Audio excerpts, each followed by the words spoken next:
Bom, pessoal, o primeiro tema que eu queria falar sobre a Idade Moderna é quando ela começa, né? Vamos primeiro organizar os pensamentos aqui.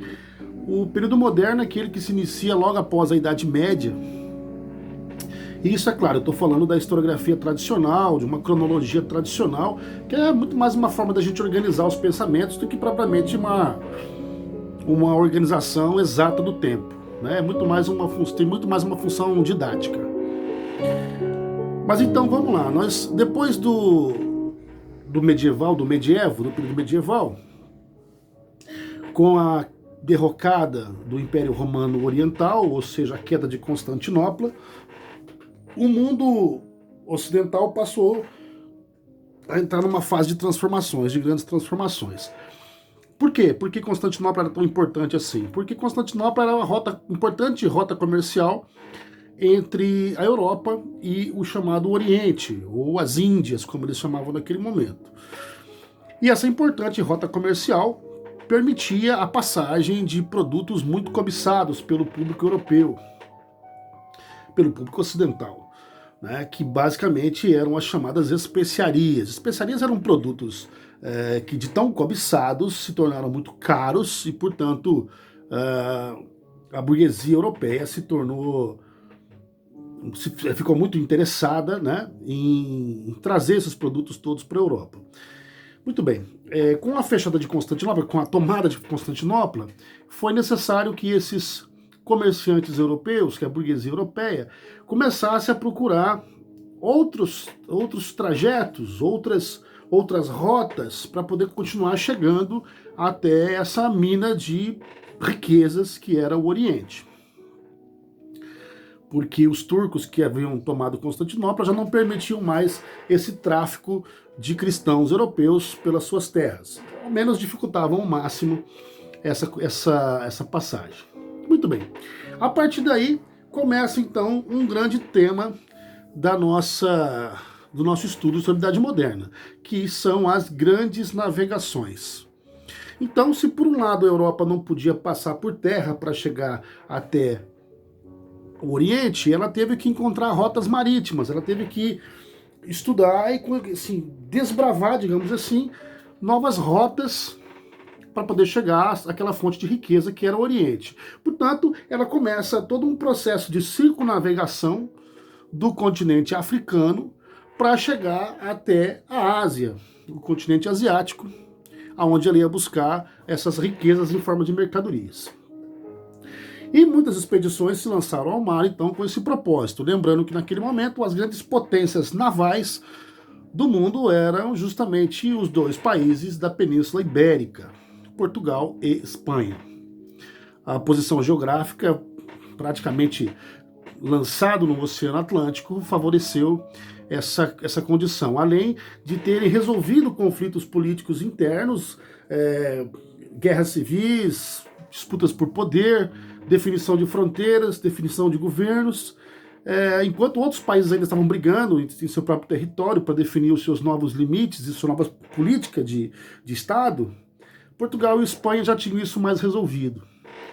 E puderam, então, concentrar os seus esforços, tanto o governo monárquico como as burguesias locais, puderam investir na navegação, em tecnologias, em o próprio tempo, né? Trouxe navegadores de outros países, enfim. E puderam se lançar a esse desafio que foi encontrar uma rota marítima para o Oriente. Nesse interim, algumas dessas navegações passaram e acabaram atracando no continente americano, o chamado descobrimento da América, depois o chamado descobrimento do Brasil. O termo descobrimento a gente sempre vai questionar porque dá a impressão de que aqui não havia nada e que esses heróicos europeus desbravaram e descobriram algo inédito. Bom, do ponto de vista de quem estava aqui, não foi descoberta nenhuma. Foi uma invasão, uma tomada de terras, um genocídio puro e simples, né? Mas, enfim, para aquele mundo europeu, tratava-se de uma espécie de descoberta, uma vez que muito do que foi encontrado aqui era muito novo, era novidade de fato para aquele mundo europeu. Um mundo europeu que já vivia então um período moderno, com um avançar de um capitalismo já na sua forma mercantil, com tecnologias navais surpreendentes para a época, a pólvora, armaduras, uma série de tecnologias, enquanto que esse continente americano, todo ele, praticamente vivia uma espécie de idade da pedra, né? Uma espécie de pré-história, né? Porque eram povos, do ponto de vista do desenvolvimento tecnológico moderno, eram povos primitivos. Né? Primitivos nesse sentido, não que eles fossem inferiores, isso é importante que fique claro. Para a necessidade daqueles povos, a tecnologia que eles dominavam era mais do que suficiente, inclusive porque se encaixava muito bem ao meio ambiente. Né? Não precisavam destruir o meio em que viviam para desenvolver as suas tecnologias.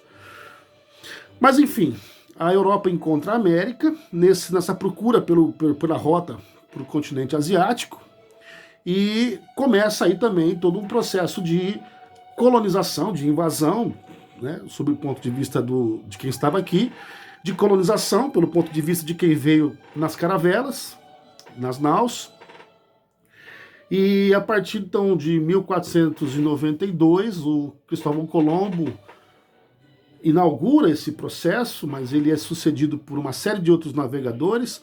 Aqui no Brasil, em 1500, nós tivemos o Cabral liderando também a sua expedição, mas tivemos vários outros nomes importantes, como Américo Vespúcio, como Vasco da Gama, e outros navegantes europeus que conseguiram traçar uma rota mais precisa para as Índias, para as chamadas Índias, né, que é o Oriente, e ao mesmo tempo mapear bem o caminho para esse novo continente, né, esse novo mundo, que é o continente americano. Todo o continente americano, né, do norte ao sul. E a partir daí a história, principalmente dos povos daqui, mudaram radicalmente, inclusive porque muitos passaram a ser exterminados, um verdadeiro genocídio que ocorre a partir do encontro da Europa moderna com esse continente americano praticamente pré-histórico. Muito bem. Então, as navegações... É importante lembrar também que um dos fatores que possibilitou o Reino de Portugal ter uma certa vantagem, além da sua localização geográfica e da resolução dos seus problemas políticos internos, era o conhecimento que eles tinham de navegação que herdaram dos povos árabes. Os povos árabes que por praticamente 300 anos viveram ali na Península Ibérica, depois foram expulsos pelos cristãos, mas puderam compartilhar muito conhecimento sobre tecnologias navais, desde a construção de navios, a navegação, instrumentos de navegação, conhecimento sobre o mar. Então o povo português teve a oportunidade de, por séculos, aprender com esses povos árabes a arte da navegação. Então, quando foi necessário que a navegação sustentasse todo um modo de vida moderno, eles estavam tecnologicamente, culturalmente, mais preparados para aquele desafio. Chegaram até as Índias, a Ásia, por rotas alternativas, sim, conseguiram circunnavegar o continente africano. Nesse meio tempo encontraram o continente americano. Décadas depois começaram um processo de colonização, né? Não foi no primeiro momento, e a partir daí, tanto Europa quanto América passaram a ter uma relação de exploradores e explorados, de metrópole e colônia. E por séculos essa situação se manteve assim. Por muitos séculos essa situação se manteve com a Europa sendo colonizada, sendo a colonizadora, sendo a metrópole, enquanto que a América, todo o continente americano, esteve no papel de mera colônia. Ok? Então esse é o primeiro tópico sobre as grandes navegações. Vocês vão encontrar para pesquisa com o título de Grandes Navegações, ou Expansão Marítima Europeia, circunnavegação da África, vários subtemas vocês podem encontrar que basicamente vão tratar desses assuntos. Quanto mais vocês puderem se aprofundar nessa questão, melhor vocês vão entender esse processo de início da Idade Moderna, ok? Então esse foi o nosso primeiro vídeo sobre a Idade Moderna com o tema de grandes navegações. Até a próxima.